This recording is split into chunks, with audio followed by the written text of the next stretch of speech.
Hello, everyone. Welcome to Claret and Booze. My name's Nick. This is a match reaction after whatever the fuck that was that we just watched. 1-1 at home to Spurs' B team.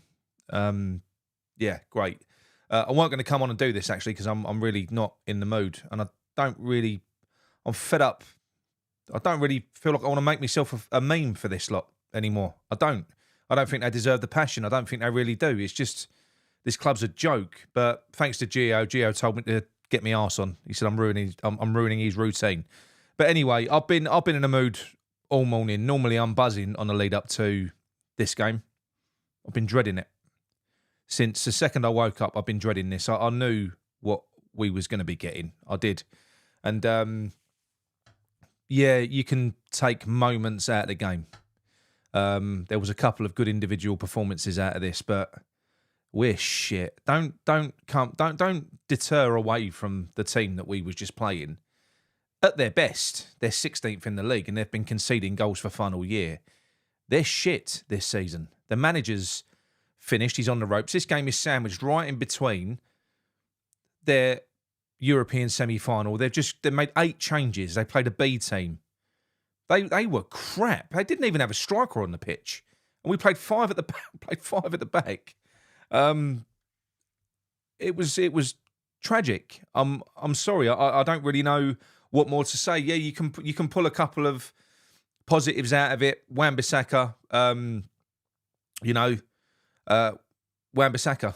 That was probably it. Paqueta, people are going to disagree with me in here. Yeah, Paqueta did give a ball away and then not run back after it. He didn't. But then shortly after that, he made a foul on Mikey Moore and he had tears coming down his face. The geezer's carrying the weight of the world on his shoulders. He was good for 90% of that game. I agree with what Gio said in his review.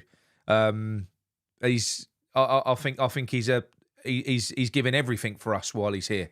He really is. I don't think he's going to be here too much longer because I don't think that we deserve these players. I don't.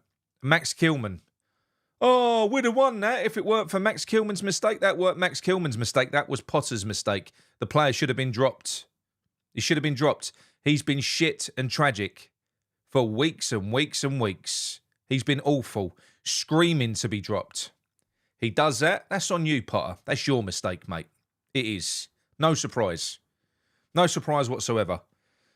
Yeah, 1-1, absolutely shit. I don't think I'm going to be able to watch any more of this for the rest of this season. I think that is me done. I'm talking Man United, Nottingham Forest and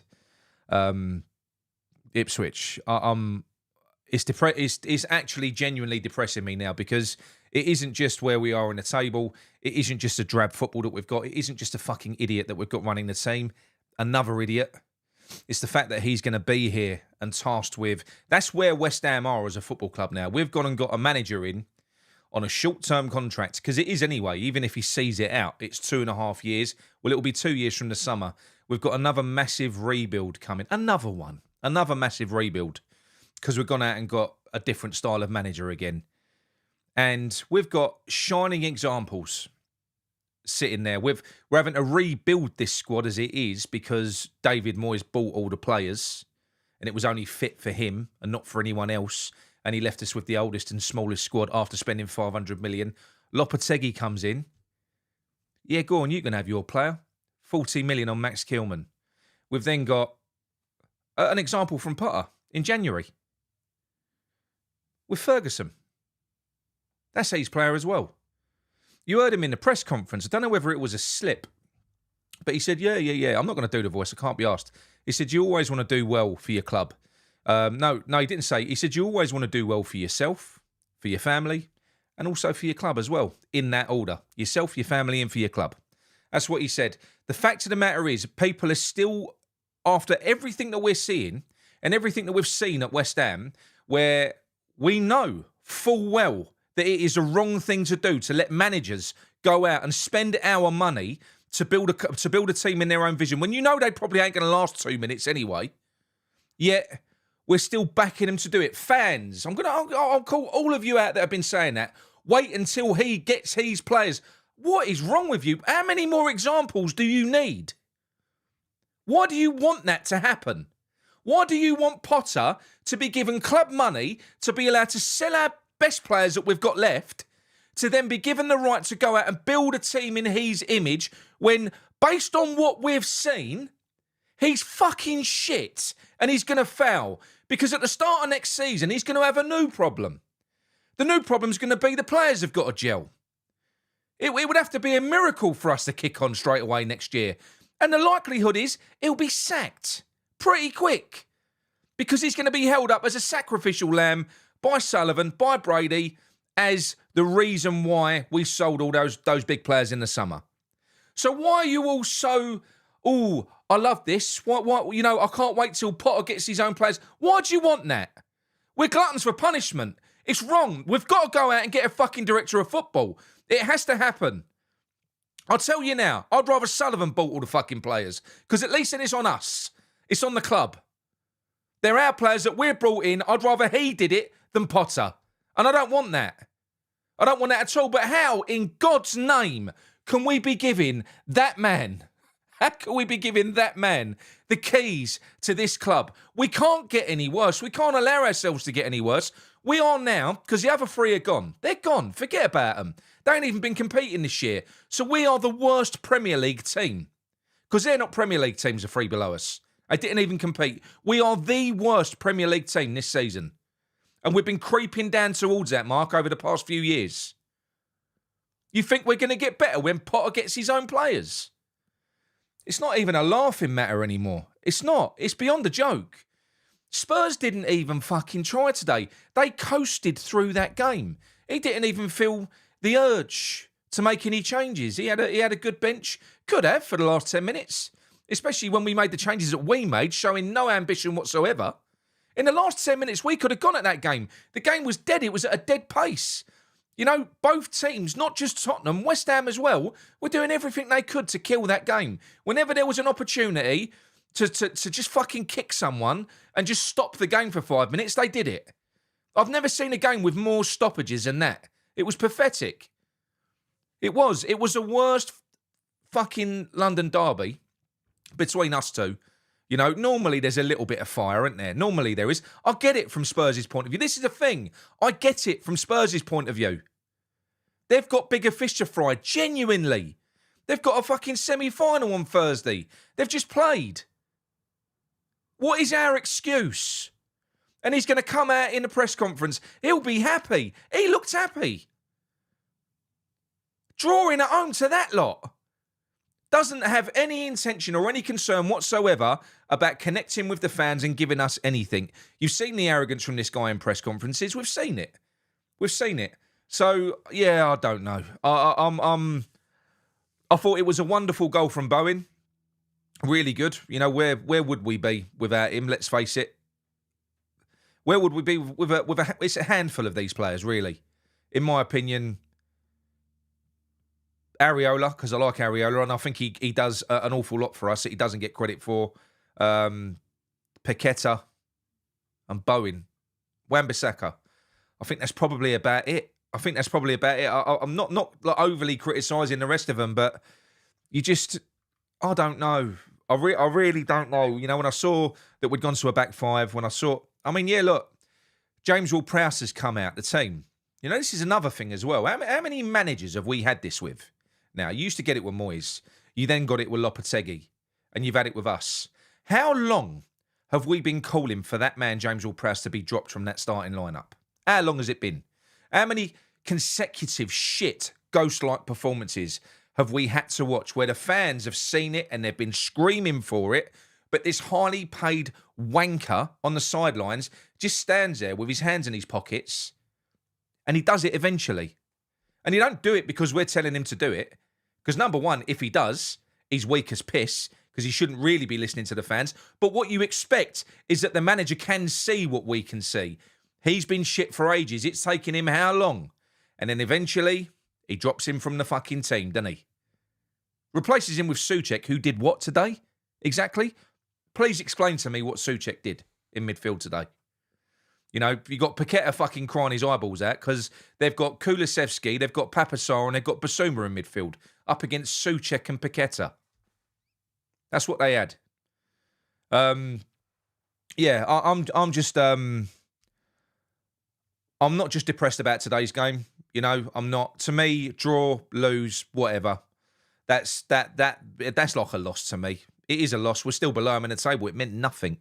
It means fuck all getting a draw at home to that team.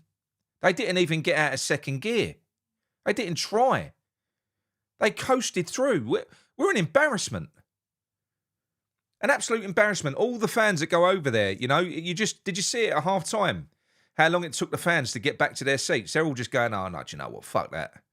It must have been at least 5 minutes until the seats started to fill up again. White seats everywhere.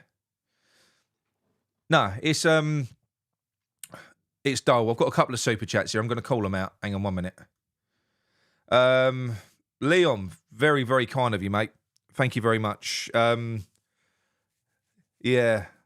I'm not drinking this weekend, mate. I went heavy on Thursday. I'm trying to be good. But thank you very much. I'll spend that next week. Thank you very much.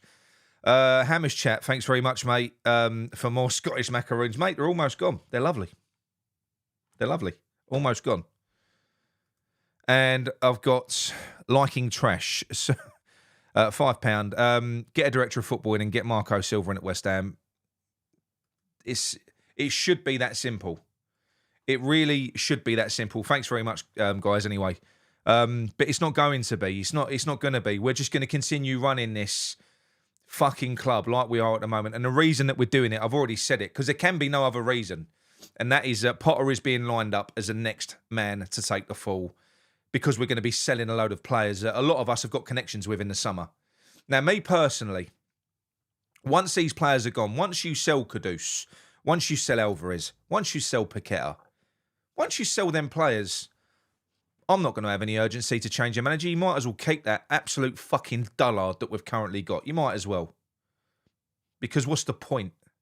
What is the point? I mean, he's just a fucking stat pad of the geezer. Just holding onto the ball in our own half. Just you know, it's just so fucking dull.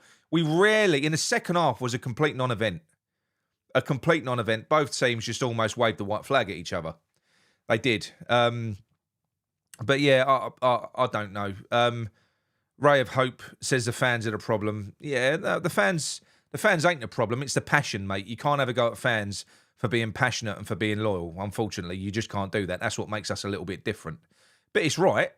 All the time we're putting money in his pocket. He's going to carry on doing it. But that's what makes us different to everyone else. We're not being taken for mugs. We're not thick. We know what's going on. But the fans love the club that much. You know, it's simply all it is.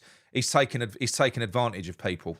You know, it is going to be less next season. That it's going to get more and more empty in that stadium. I'm certain of it. It's going to be awful over there. It's going to be awful. JB says he can't see us winning another game this season. Do you know? I don't even care. Do you care? Now, I don't care. I was saying earlier on, right? We was having a bit of back and forth on WhatsApp, saying, the players have got to be up for this. And I'm sitting there thinking, I'm not up for this. The players must feel the same. I know they're highly paid. I know they are. But they're also invested and they've got pride and they're sportsmen. They must feel exactly the fucking same as what we are at the moment. Going into that game, going, what is the fucking point? What is the point? You've got this manager who he doesn't set him up for success. He doesn't. We're just so shit. We're so shit. We are. That is me done this season, I think. I'll probably change my mind. I don't know. I hope I can stick to it. I really do. That my best weekends in the last few months have been those international breaks. West Ham are bringing nothing positive to my life anymore. And moving forwards, it's going to be worse because this team is going to get deconstructed and they're going to make the same mistake that a lot of fans are backing to happen again. Wait till Potter gets his players. We're a bunch of fucking idiots. The clubs are fucking idiots, and we are as well. We don't learn either. We don't. Even if you want Potter to stay, we should not want to repeat the same mistakes that we've made before. Potter's never, ever bought players wherever he's been. He's a coach. He gets given players. That's what happens. Why now, when he comes to West Ham, is Potter going to be driving our transfer window and buying players to fit him? None of it makes any fucking sense. Other than the fact that, like when I did that video before, they want that constant player churn because they're just they're having it off on the agents' fees, aren't they? That's all they're doing. We know they are. But this is the last one. This could be your last chance saloon this summer of having a big fucking cash in. But look, I don't really know what more to say about it. It was shit. Mark Pendleton, thank you very much, mate. At least Essex might win. Yeah. Just getting bored with it all now, aren't you? And it's really dull. It just feels like a load of wasted fucking energy. But look, we will be back later. I'm hoping I'm going to cheer up a little bit. I'm going to be back later with Mickey. We're going to do a show later on. But yeah, I'm done with it now. It's not funny anymore. We're that shit. It's not even funny. I can't even really mock it. You know, I've been trying. You've seen on the past few shows, I've been trying to make a joke out of it. Just trying to sort of lighten the mood a little bit. But nah. But yeah, whatever.